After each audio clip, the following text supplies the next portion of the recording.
യോഹന്നാൻ 3:27 സ്വർഗത്തിൽ നൽകപ്പെടുന്നില്ലെങ്കിൽ ആർക്കും ഒന്നും സ്വീകരിക്കാൻ കഴിയുകയില്ല.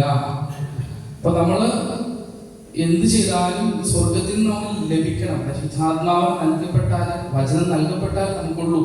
അപ്പൊ ആ ഒരു ബോധ്യം നമുക്ക് എടുക്കണം. നമുക്ക് സ്വന്തമായിട്ട് ഒന്നും ചെയ്യാനില്ല, ചെയ്തിട്ട് പ്രത്യേകിച്ച് കാര്യമില്ല. നമ്മുടെ പ്രവൃത്തികളിൽ ദൈവം ആനന്ദിക്കുന്നില്ല. അവിടുത്തെ പ്രവൃത്തികളിൽ ആനന്ദിക്കുന്നതാണ് സങ്കീർത്തനം 130 വചനമുണ്ട്. 104-ന്റെ 30-31 വചനങ്ങളാണ്. കർത്താവിന്റെ മഹത്വം എന്നേക്കും നിലനിൽക്കട്ടെ. കർത്താവ് തന്റെ സൃഷ്ടികളിൽ ആനന്ദിക്കട്ടെ. പുതിയ വിവർത്തനത്തിൽ നോക്കിയാല് അത് പ്രവൃത്തി എന്നാണ് നമ്മൾ കാണുന്നത്. ശരിക്കും സൃഷ്ടി, ദൈവത്തിന്റെ സൃഷ്ടി എന്നാണ്, ദൈവത്തിന്റെ പ്രവൃത്തിയാണല്ലേ. ഇതെല്ലാം ദൈവത്തിന്റെ പ്രവൃത്തിയാണ് നമുക്ക് പറയാം. ശരിക്കും അതിന്റെ ഹീബ്രു വാക്ക് അഷ എന്നുള്ള വാക്കാണ് പ്രവൃത്തി എന്നുള്ളത്. അതിന്റെ മഷ എന്ന് പറഞ്ഞാല് പ്രവൃത്തി ഡൗണാണ്. അതാണ് ശരിക്കും ഉപയോഗിച്ചിരിക്കുന്ന വാക്ക്. അപ്പൊ ഇതിന്റെ കർത്താവിന്റെ പ്രവൃത്തികളിൽ ആനന്ദിക്കുന്നു. കർത്താവ് അവിടുത്തെ പ്രവൃത്തികളിലാണ് ആനന്ദിക്കുന്നത്. നമ്മുടെ പ്രവൃത്തികളിൽ അവിടെ നിന്ന് ആനന്ദിക്കുന്നില്ല. നമ്മള് ഈ സൺഡേ നമ്മൾ ഒരുമിച്ച് ഇങ്ങനെ കുറച്ചു നേരം കൂടിയിരിക്കുമ്പോഴും ഈശോക്ക് പ്രവർത്തിക്കാൻ, പരിശുദ്ധാത്മാവിന് പ്രവർത്തിക്കാൻ നമ്മുടെ ശരീരം, മനസ്സ്, ആത്മാവ്, ബുദ്ധി, ഓർമ്മ, ചിന്ത, നമ്മുടെ സമസ്ത മേഖലകൾ, നമ്മുടെ കുടുംബം, പ്രിയപ്പെട്ടവര്, നമ്മുടെ ജോലി സ്ഥലങ്ങൾ, നമ്മുടെ ബന്ധപ്പെട്ട സർവ്വ മേഖലകളും നമ്മൾ പരിശുദ്ധാത്മാവിന് സമർപ്പിച്ചപ്പോൾ പരിശുദ്ധാത്മാവിന് പ്രവർത്തിക്കാൻ കഴിയണം. പരിശുദ്ധ അമ്മ പറയുന്നതുപോലെ, ഇതാ കർത്താവിന്റെ ദാസി, ഇതിന്റെ വാക്ക് എന്നിൽ നിറവേറട്ടെ, എന്നിൽ പ്രവർത്തിക്കട്ടെ, എന്നിൽ നടക്കട്ടെ എന്ന് നമ്മുടെ ജീവിതത്തിന്റെ സമസ്ത മേഖലകളെയും പരിശുദ്ധാത്മാവിനെ അടിയുറ വെച്ചുകൊണ്ട് നമുക്ക് പറയാനായിട്ട് സാധിക്കണം. ഒരു അഭിഷേകത്തിന് വേണ്ടി ആഗ്രഹിച്ചുകൊണ്ട് നമുക്ക് ഒന്ന് എഴുന്നേറ്റ് നിൽക്കാം. നമ്മളൊന്ന് ആശീർവദിച്ച് പ്രാർത്ഥിക്കുകയാണ്. ഒരു ബെഞ്ചിരിച്ച് പ്രാർത്ഥിക്കണം. നമ്മൾ വചനം ഉണ്ടെങ്കിൽ നമുക്ക് എഫെസസ് 6:10 തുടങ്ങിയുള്ള വചനങ്ങൾ നമുക്കൊന്ന് പ്രാർത്ഥിക്കാം. അവസാനമായി കർത്താവിലും അവിടുത്തെ ശക്തിയുടെ പ്രാഭവത്തിലും കരുത്തുള്ളവരായിരിക്കും. സാത്താന്റെ കുടിലതന്ത്രങ്ങളെ നിലനിൽക്കാൻ ദൈവത്തിന്റെ എല്ലാ ആയുധങ്ങളും ധരിക്കും.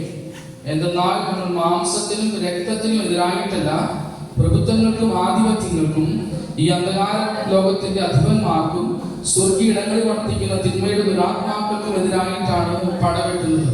അതിനാൽ ദൈവത്തിന്റെ എല്ലാ ആയുധങ്ങളും ധരിക്കുകയും തിന്മയുടെ ദിനത്തിൽ ചെറുതു നിൽക്കാനും എല്ലാ കർത്തവ്യങ്ങളും നിറവേറ്റിക്കൊണ്ട് പിടിച്ചു നിൽക്കാനും അങ്ങനെ നിങ്ങൾക്ക് സാധിക്കും.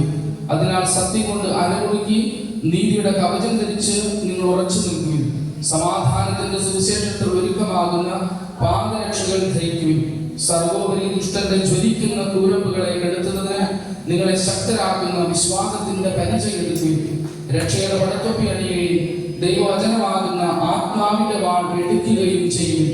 നിങ്ങൾ അപേക്ഷകളോടും ഈ യാചനകളോടും കൂടെ എല്ലാ സമയം ആത്മാവിലും പ്രാർത്ഥനാ നിരതരായിരിക്കുകയും അവിശ്രാന്തം ഉണർന്നിരുന്ന് എല്ലാ വിശുദ്ധത്തിനു വേണ്ടി പ്രാർത്ഥിക്കുകയും ഞാൻ വായി തുറക്കുമ്പോൾ എനിക്ക് വചനം ലഭിക്കാനും സുവിശേഷത്തെ ധൈര്യപൂർവ്വം പ്രഘോഷിക്കാനും നിങ്ങൾ എനിക്ക് വേണ്ടി പ്രാർത്ഥിക്കും. സുവിശേഷത്തിന്റെ ബന്ധസ്ഥനായ സ്ഥാനപതിയാണല്ലോ ഞാൻ. എന്റെ കടമയ്ക്കൊറ്റവരും ധീരതയോടെ പ്രസംഗിക്കാൻ വേണ്ടി നിങ്ങൾ പ്രാർത്ഥിക്കണം. നമുക്ക് സ്തുതിക്കാം. Hallelujah, hallelujah, hallelujah, hallelujah, hallelujah. ആരാധന, ആരാധന, ആരാധന. കരങ്ങൾ ഉയർത്തി സ്തുതിക്കട്ടെ. ഹൃദയസ്വരത്തിന്റെ അടയാളമാണ് കരങ്ങൾ ഉയർത്തി സ്തുതിക്കട്ടെ. കർത്താവേ, പരിശുദ്ധാത്മാവേ, എഴുന്നള്ളി വരണമേ. പരിശുദ്ധാത്മാവേ, കൂട്ടായ്മയുടെ വഴിയായി ചെറുപോയ പാപങ്ങളോട് കൊടുക്കണമേ. വാക്കാലും പ്രവർത്തിയാലും ചെയ്യാനും ഉപേക്ഷാലും ചെയ്തിട്ടുള്ള എല്ലാ പാപങ്ങളോടും കൊടുക്കണമേ. ശാന്തി ശക്തിയോടും എല്ലാ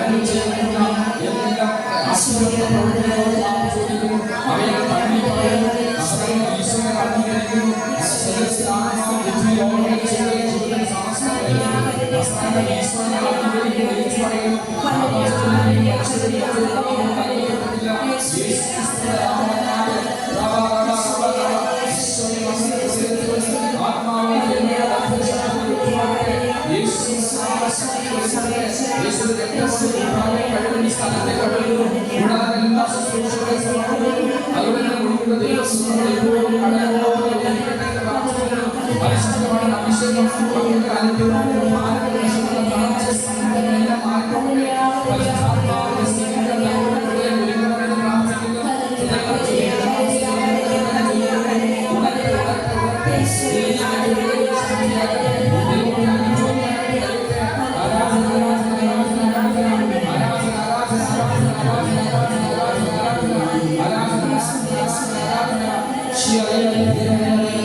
Hallelujah.